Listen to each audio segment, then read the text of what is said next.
اور پرسوں زندان میں قید بھی رکھتا. خدا کرے کہ وہ آپ کی اس درگزر اور چشم پوشی کی قدر جان سکے. یہ زنان مصر کا اپنے ہاتھوں کو کاٹ ڈالنے کا ماجرا کیا ہے؟ کون سی خواتین؟ آپ بس جا کر جناب فرما روا سے اتنا کہیے گا کہ ہاتھوں کے کٹنے کا ماجرا کیا ہے. وہ تمام خواتین خود بخود سامنے آ جائیں گی.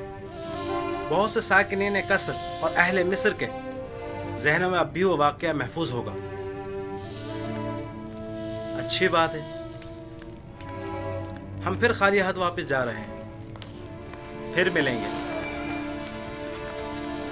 خدا نگہدار. خدا نگہدار.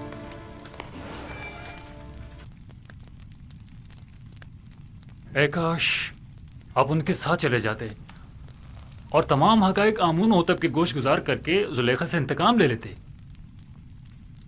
کاش. پریشان مت ہوئیے، وہ جلد ہی واپس لوٹ آئیں گے.